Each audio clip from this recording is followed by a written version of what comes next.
नमस्ते।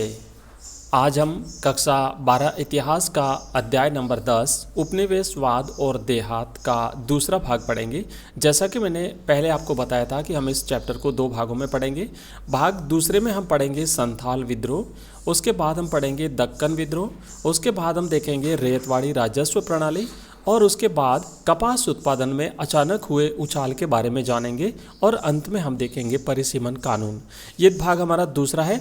इससे पहले हमने जो पहला भाग पढ़ा था उसमें हमने देखा था बंगाल और जमींदार, वहाँ पे हमने देखा था जोतदारों का उदय, उसके बाद हमने देखा था पांचवी रिपोर्ट, उसके बाद पहाड़ियों का जीवन और पहाड़ियाँ राजमहल की जो पहाड़ियाँ थी वहाँ पर संथालों का आगमन। तो ये जो भाग था एक वो हम पढ़ चुके हैं। अगर आपने वो नहीं पढ़ा हो तो इस वीडियो के डिस्क्रिप्शन में आपको उसका लिंक मिल जाएगा, ऊपर आई बटन पर भी मिल जाएगा और इसके कंप्लीट नोट्स आपको मिलेंगे हमारे ऐप में। एजुकेशन राइज नाम से हमारा ऐप है, आप उसे ज़रूर डाउनलोड करिएगा और वहाँ पर आपको मिलेंगे ऑनलाइन टेस्ट देने की सुविधा। वहाँ पर आपको पीपीटी मिलेगी, पीडीएफ में नोट्स मिलेंगे, वीडियो लेक्चर्स मिलेंगे, मॉडल पेपर्स भी मिलेंगे, कंप्लीट आपको वहाँ पे सिलेबस आपको मिलेगा।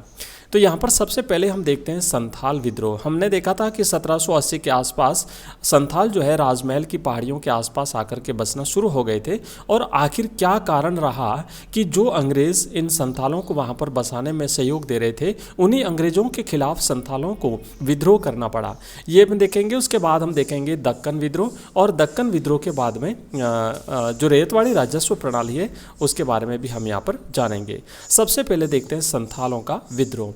तो संथालों को जमीन देकर के राजमहल की तलहटी में बसने के लिए तैयार कर दिया गया था।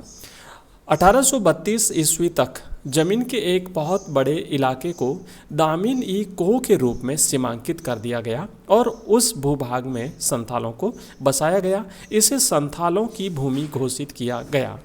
याद रखिएगा, दामिन ई को प्रश्न यहाँ से बन सकता है, ऑब्जेक्टिव टाइप में प्रश्न बन सकता है। दामिन ई को क्या है? तो संथालों को बसाने के लिए 1832 में एक बहुत बड़े इलाके में जो सीमांकन किया गया था उसे दामिन ई को के नाम से जाना जाता है और यहाँ पर संथालों को बसाया गया था।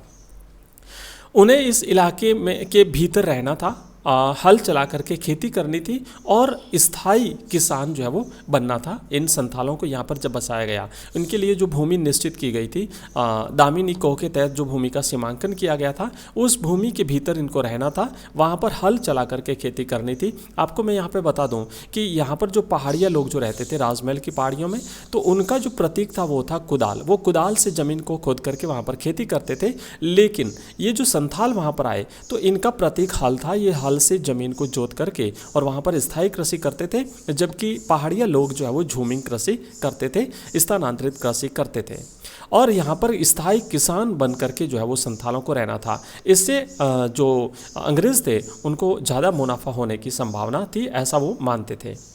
संथालों को दी गई भूमि के अनुदान पत्र में यह शर्त थी कि उनको दी गई भूमि के कम से कम 10वें भाग को साफ करके पहले 10 वर्षों के भीतर उसे जोतना था। तो जो भूभाग संथालों को आवंटित किया गया था, जिसे संथालों की भूमि कहा गया था, उस भूमि का 10वां भाग संथालों को पहले 10 वर्षों के भीतर जोत करके और उसमें उसे कृषि करनी थी।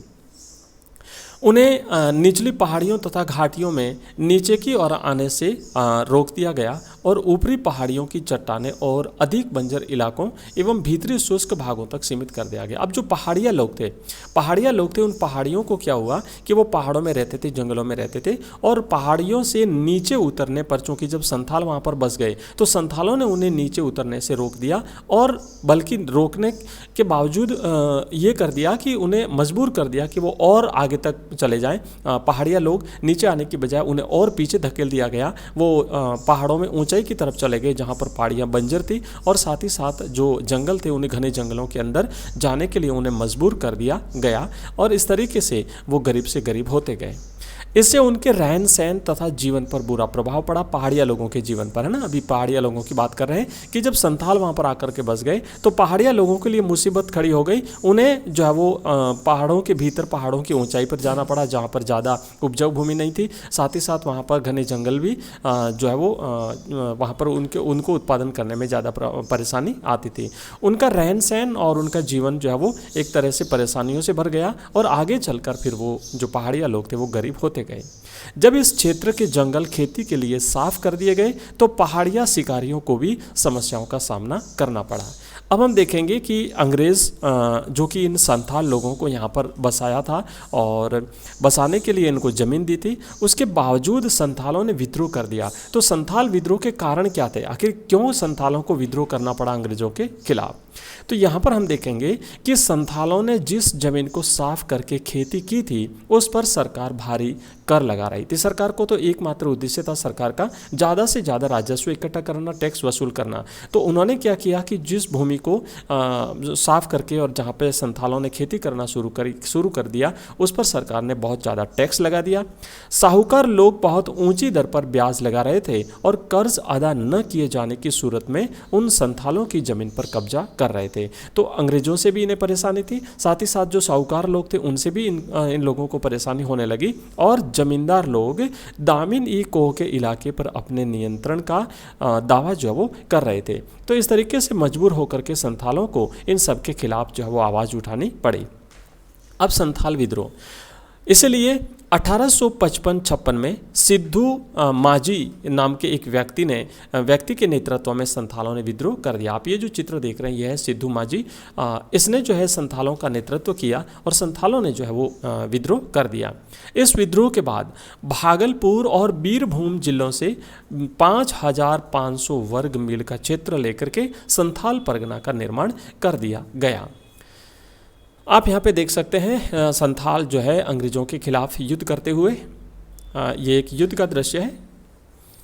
इसके बाद में यहाँ पे आप देख सकते हैं कि अंग्रेज़ों ने संथालों को जो है यहाँ पे उनको पकड़ करके और ले जाया जा रहा है अंग्रेज़ों द्वारा संथालों को। और यहाँ पे आप देख सकते हैं संथालों के जलते हुए गाँवों को, उनके गाँवों में आग लगा दी गई। तो ये हमने देखा अभी संथाल विद्रोह। अब हम देखेंगे दक्कन विद्रोह और उसके कारण।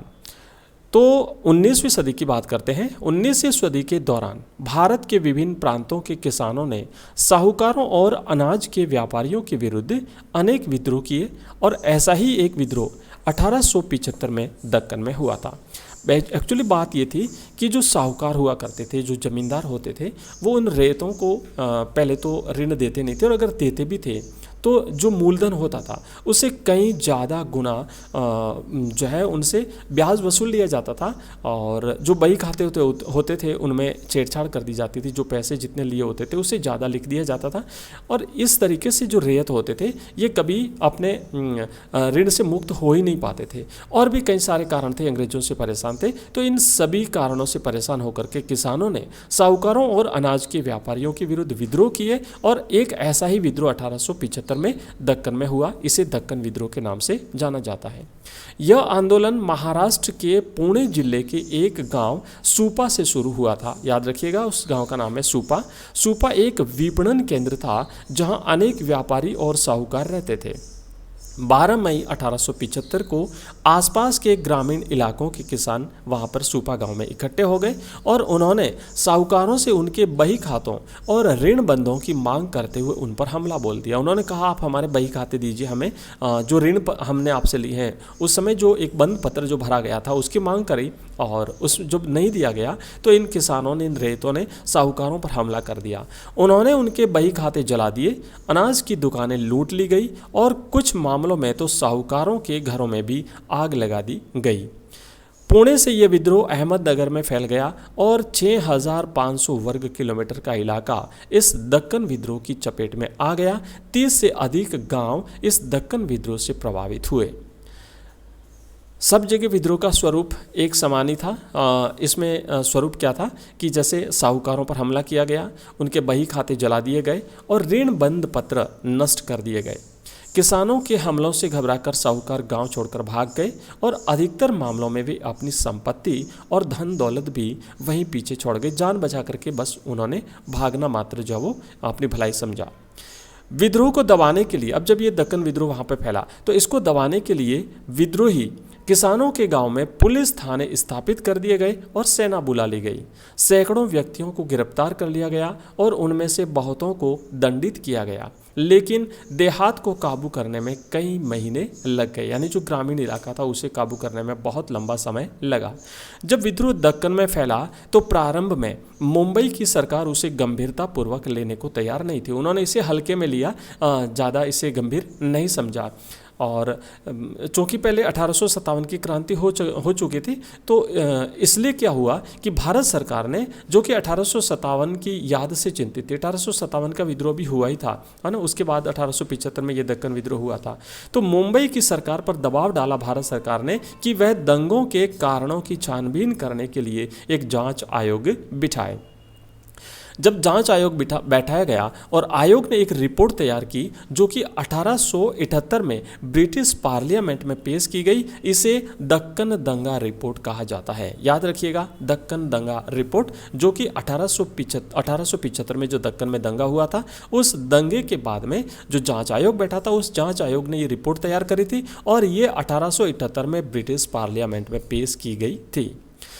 आयोग ने दंगा पीड़ित जिलों में जांच पड़ताल कराई, रैयत वर्गों, साहूकारों और चश्मदीद गवाहों के बयान लिए, भिन्न भिन्न क्षेत्रों में राजस्व की दरों, कीमतों और ब्याज के बारे में आंकड़े इकट्ठे किए और जिला कलेक्टर द्वारा भेजी गई रिपोर्ट का संकलन भी इस दक्कन दंगा रिपोर्ट में किया गया था।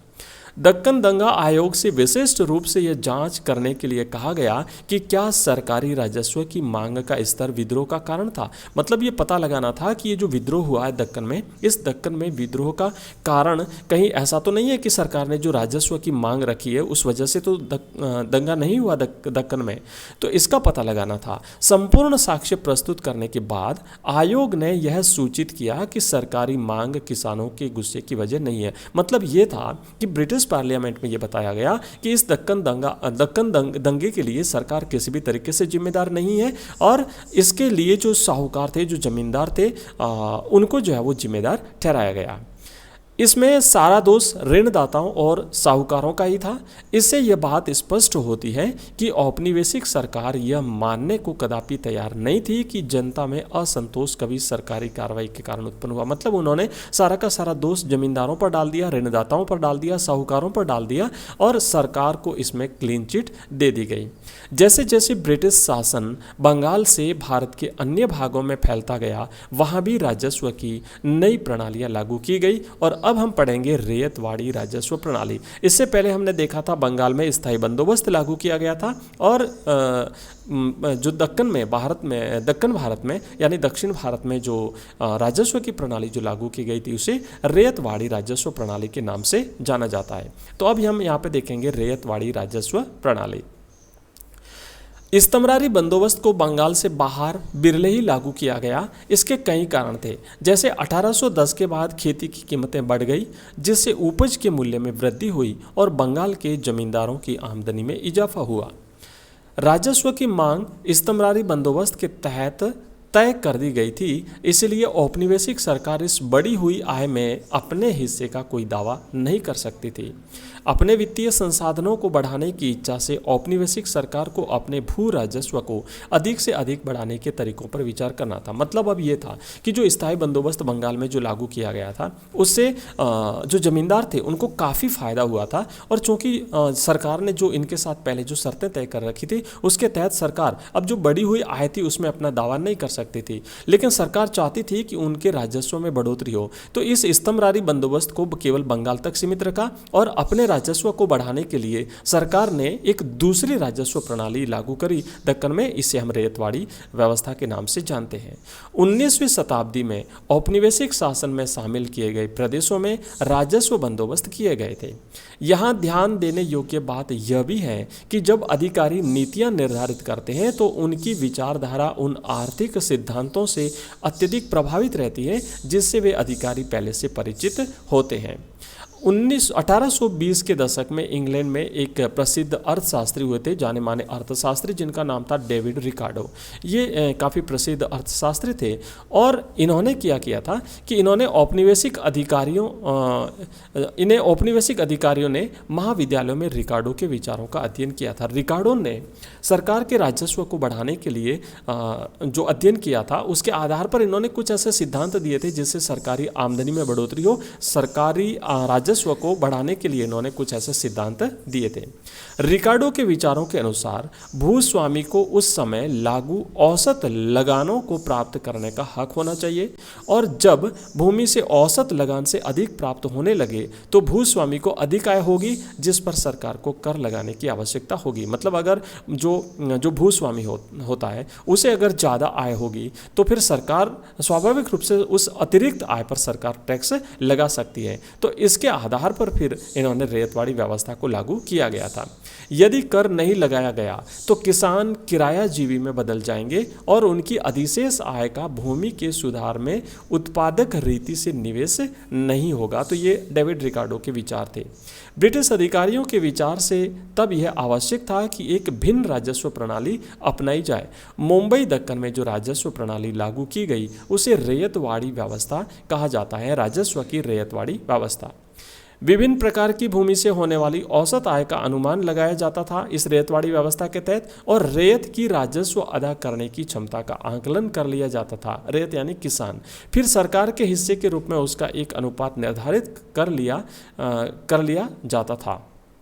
बंगाल में लागू की गई प्रणाली के विपरीत इस प्रणाली के अंतर्गत राजस्व की राशि सीधे रैयत के साथ तय की गई। जैसा हमने देखा बंगाल में जो स्तंभरारी बंदोबस्त लागू किया गया था उसमें जो राजस्व की राशि होती थी वो जमींदार को, सरकार को जमा करानी होती थी। और यहाँ पर क्या किया रैयतवाड़ी में कि रैयत सीधे ही सरकार के पास उस राजस्व को जमा कराता था। इसमें बीच वाला जो भाग था जमींदार जो था उसे हटा दिया गया था। विभिन्न प्रकार की भूमि से होने वाली औसत आय का अनुमान लगा करके और इस तरीके से जो राजस्व तय किया जाता था उसे रैयतवाड़ी व्यवस्था के नाम से जाना जाता है। हर 30 साल के बाद जमीनों का फिर से सर्वेक्षण किया जाता था और राजस्व की दर तदनुसार बढ़ा दी जाती थी। मतलब 30 साल के बाद राजस्व की जो दर थी, जो टैक्स जो था वो बढ़ा दिया जाता था। राजस्व की मांग अब चिरस्थायी नहीं रही। अब हम देखेंगे कपास उत्पादन में अचानक उछाल क्यों आया। तो इसके लिए हम देखते हैं कि 1860 के दशक से पहले ब्रिटेन में कच्चे माल के तौर पर आने वाली समस्त कपास का 3/4 भाग अमेरिका से आता था और अमेरिका में आपने देखा 1861 के आसपास वहाँ पे एक प्रकार से गृह युद्ध छिड़ गया था और स्थिति वहाँ पे कुछ बिगड़ गई। तो अमेरिका से जो कपास ब्रिटेन को प्राप्त होता था, जो कच्चा माल प्राप्त होता था, वो आना बंद हो गया। तो ब्रिटेन के सूती वस्त्रों के निर्माता काफ़ी लंबे समय से अमेरिकी कपास पर अपनी निर्भरता के कारण बहुत परेशान थे। वे कपास की आपूर्ति के वैकल्पिक स्रोत खोज रहे थे। 1857 में ब्रिटेन में कपास आपूर्ति संघ की स्थापना हुई। याद रखिएगा 1857 में तो ब्रिटेन में कपास आपूर्ति संघ की स्थापना हुई थी और इसके 2 वर्ष बाद 1859 में मैनचेस्टर कॉटन कंपनी बनाई गई थी।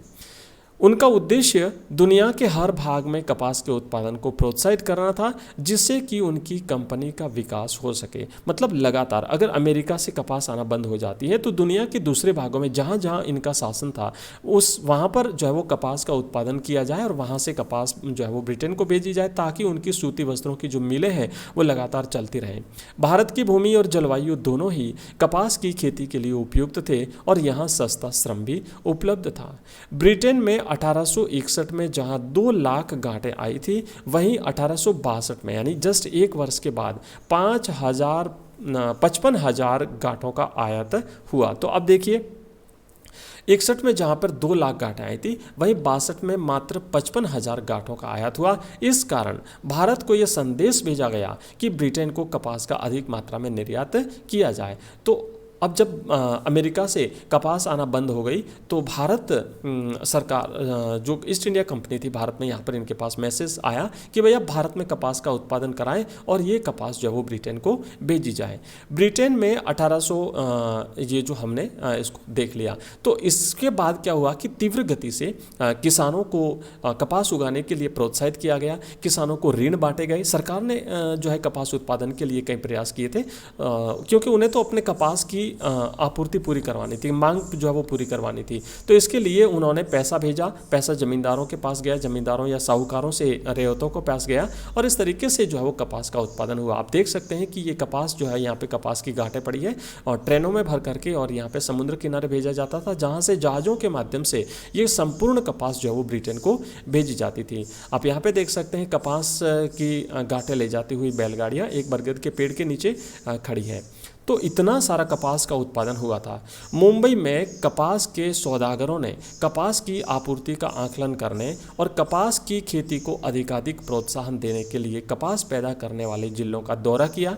जब कपास की कीमतों में उछाल आया, अब क्या हुआ कि कपास की कीमतें भी बढ़ गई, तो मुंबई के कपास निर्यातकों ने ब्रिटेन की मांग को पूरा करने के लिए अधिक से अधिक कपास खरीदने का प्रयास किया और इसीलिए जब मांग बढ़ी तो उत्पादन भी जो है वो बाद में बढ़ने लगा। उन्होंने शहरी साहूकारों को अधिक से अधिक अग्रिम राशियाँ दी, है ना, कपास जिनको चाहिए होती थी उन्होंने उन साहूकारों को पहले से ही पैसे दे दिए कि भाई आप ये पैसे रख लीजिए और हमें जो वो कपास उत्पादन होने के बाद में दे दीजिए, ताकि वे आगे ग्रामीण रैयतों को जिन्होंने उपज को उपलब्ध कराने का वचन दिया था अधिक मात्रा में राशि उधार दे सकें। इन बातों का दक्कन के देहाती इलाकों में काफ़ी असर हुआ। दक्कन के गांवों में ऋण अचानक और असीमित मात्रा में उपलब्ध होने लगा। उन्हें कपास उगाई जाने के लिए प्रत्येक एकड़ के लिए 100 रुपये अग्रिम राशि दी जाने लगी। अब तो उन्हें क्या हुआ कि पहले तो मांगने पर भी ऋण नहीं मिलता था और अब अग्रिम दिया जाने लगा, यानी कपास का उत्पादन होने से पहले ही उन्हें 100 रुपये दिए जाने लगे। अब 100 रुपये तो उस जमाने में बहुत बड़ी जो है वो एक राशि हुआ करती थी। साहूकार भी दीर्घावधि के लिए ऋण देने को एकदम से तैयार जो वो रहते थे। जब अमेरिका में संकट की स्थिति बनी रही तो मुंबई दक्कन में कपास का उत्पादन बढ़ता गया। 1860 से लेकर के 1864 तक कपास उगाने वाले एकड़ों की संख्या दोगुनी हो गई। 1862 तक स्थिति ये थी कि ब्रिटेन में जितना भी कपास आयात होता था उसका 90% भाग केवल भारत से जो है वो अकेले भारत से जो है वो वहाँ पे जाता था। इन तेजी के वर्षों में भी सभी कपास उत्पादक समृद्ध नहीं हुए। धनी किसानों को तो लाभ अवश्य हुआ, लेकिन अधिकांश किसान कर्ज के बोझ से और अधिक दब गए। जब अमेरिका में गृह युद्ध समाप्त हो गया तो वहाँ पर कपास का उत्पादन फिर से चालू हो गया और ब्रिटेन को भारतीय कपास के निर्यात में गिरावट आती चली गई। तो अब जैसे ही अमेरिका में गृह युद्ध समाप्त हुआ उसके बाद पुनः जो है वो अमेरिका की कपास ब्रिटेन पहुँचने लगी और भारतीय कपास की मांग धीरे धीरे जो है वो कम होने लगी और स्थिति खराब होती चली गई। महाराष्ट्र में निर्यात व्यापारी और साहूकार दीर्घावधिक ऋण देने के लिए उत्सुक नहीं रहे। उन्होंने देख लिया था कि भारतीय कपास की मांग घटती जा रही है और कपास की कीमतों में भी गिरावट आ रही है। उन्होंने अपना कार्य बंद करने, किसानों को अग्रिम राशियां प्रतिबंधित करने और बकाया ऋणों को वापस मांगने का निर्णय ले लिया। एक और ऋणों का स्रोत सूख गया था, वहीं दूसरी ओर राजस्व की मांग बढ़ गई थी। पहला राजस्व बंदोबस्त 1820 से 1830 के दशकों में किया गया और अब अगला बंदोबस्त करने का समय आ गया था और इस नए बंदोबस्त में मांग को 50 से 100% तक बढ़ा दिया गया था।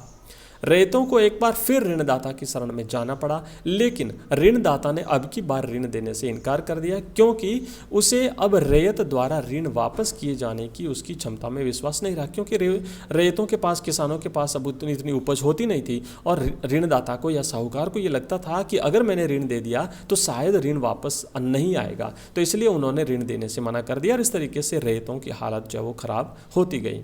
ऋणदाता द्वारा ऋण देने से इनकार किए जाने पर रैयत समुदाय में बहुत नाराजगी थी। इसके दो कारण थे।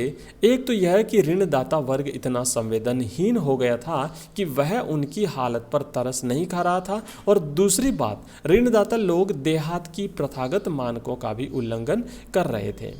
कई प्रकार के प्रथागत मानक ऋणदाता और रैयत के पारस्परिक संबंधों पर लागू होते थे और उन्हें विनियमित करते थे। एक सामान्य मानक यह था कि ब्याज मूलधन से अधिक लिया जा सकता था। इसका प्रयोजन ऋणदाता द्वारा की जाने वाली जबरन वसूली को सीमित करना और यह परिभाषित करना था कि उचित ब्याज क्या होना चाहिए। लेकिन औपनिवेशिक शासन में इस नियम की धज्जियां उड़ा दी गई। दक्कन दंगा आयोग द्वारा छानबीन किए जाने के मामले में ऐसे मामलों में ऋणदाता ने 100 रुपये के मूलधन पर 2000 से अधिक तक का ब्याज लगा रखा था। तो आज हम इतना ही पढ़ेंगे और बाकी जो बचा हुआ हमारा भाग है वो हम नेक्स्ट वीडियो में लेंगे। बाकी सारी चीज़ें वहाँ पे देखेंगे और ये सारी की सारी जो इसकी PDF है वो आपको हमारे ऐप में मिल जाएगी। हमारा ऐप है एजुकेशन राइज नाम से, जिसका लिंक इस वीडियो के डिस्क्रिप्शन में मिल जाएगा। आप हमारा ऐप डाउनलोड करिए, वहाँ पर हमने क्लास 12 के लिए विभिन्न कोर्सेज लॉन्च कर रखे हैं। आप अपनी सुविधा अनुसार उस कोर्सेज को देख सकते हैं। धन्यवाद, मिलते हैं नेक्स्ट वीडियो में, तब तक के लिए बाय, थैंक यू।